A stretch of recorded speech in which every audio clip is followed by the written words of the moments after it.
Imagine waking up one morning and discovering that your most private information, your social security number, your birth date, maybe even your driver's license has been stolen. Not just yours, but hundreds of millions of people's. No, it's not a movie. It's real. It's the story of Equifax. A story of trust betrayed, risk ignored, and consequences that echo even today. This is how one breach cost the company its reputation, forced sweeping changes across the cybersecurity world, and revealed how fragile our digital lives really are. In mid-2017, a group of hackers quietly slipped through a door, left unlocked a vulnerability that had been identified weeks earlier. They rummaged through personal records of over 147 million Americans, gathering what companies and governments usually guard as the highest stakes: identity, privacy, future financial lives. What mistakes allowed this disaster? What warnings were ignored? And perhaps most importantly, how do you make sure you aren't next? Equifax is one of the big three credit bureaus in the US, alongside Experian and TransUnion. Their business model: collect data about almost every American with credit cards, loans, payments sent, then sell credit reports, scores, and risk assessments to banks, lenders, and other institutions. Because they deal in such sensitive data, their responsibility is enormous. When their systems failed, it wasn't just the company breach, it impacted the entire trust structure of credit and identity. The technical flaw that opened the door was in Apache Struts, a widely used open source web framework. The specific vulnerability: CVE201-75638, had been publicly disclosed in March 2017. A patch was available, but Equifax failed to implement it. From mid-May through July 2017, attackers exploited this flaw to infiltrate Equifax's systems. They moved laterally across networks, accessed sensitive databases, and exfiltrated data quickly. Over weeks, internal systems began detecting unusual activity in late July. However, by the time Equifax fully understood what had happened, the breach had been ongoing for over 2 months. On September 7, 2017, Equifax went public, confirming that they had suffered a massive data breach. By that chimney, the damage had already been done. So what did the attackers get? It wasn't just usernames and passwords. The breach exposed full names, social security numbers, birth dates, addresses, and in some cases, DRIVER's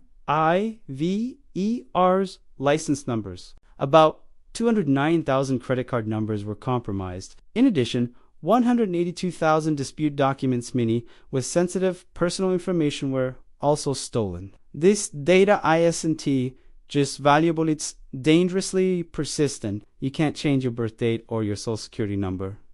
So how did it happen? Equifax failed on multiple fronts. First, their patch management system didn't catch or apply a fix to a critical vulnerability that had already been flagged. Second, their detection and monitoring tools failed to raise sufficient alarms in time. Third, their networks were not properly segmented once attackers got in.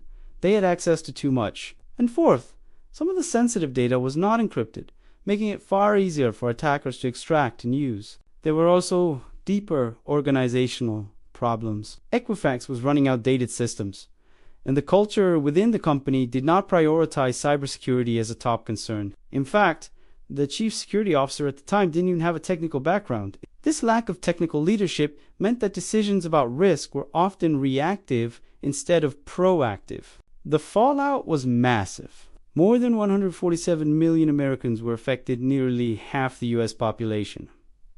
Equifax's stock price plunged.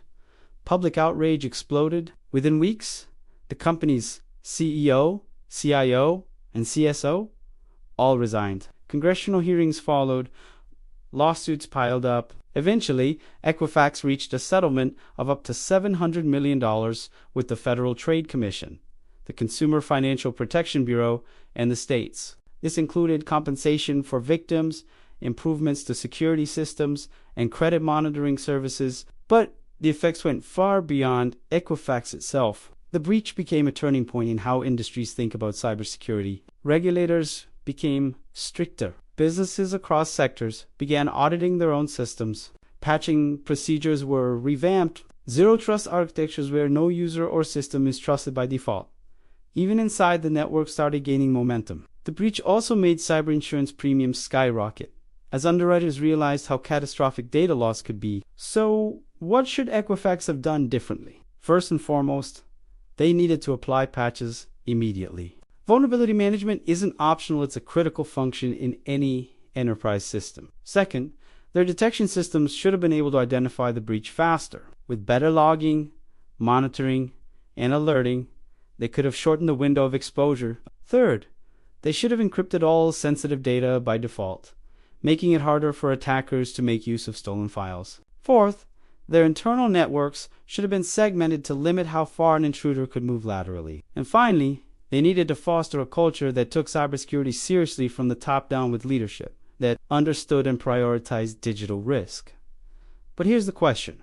What can you do? Start by monitoring your credit report regularly. The 3 major bureaus allow 1 free report per year. Each spread them out across the year. If you suspect your information has been compromised, consider freezing your credit. That prevents new credit lines from being opened in your name. Always use strong, unique passwords and enable multi-factor authentication on every account that offers it. Sign up for breach alert services that notify you when your data is found in a leak. Be skeptical of unsolicited emails, phone calls, or messages. Phishing is still the #1 attack vector for identity theft. And finally, think critically about where and how you share your personal data. Every app, every form, every website sits, all a potential leak point. The Equifax breach showed us that even the largest, most data-rich companies can fail spectacularly. And when they do, the consequences are paid by all of us. But it also gave us a blueprint, what not to do, what to look for,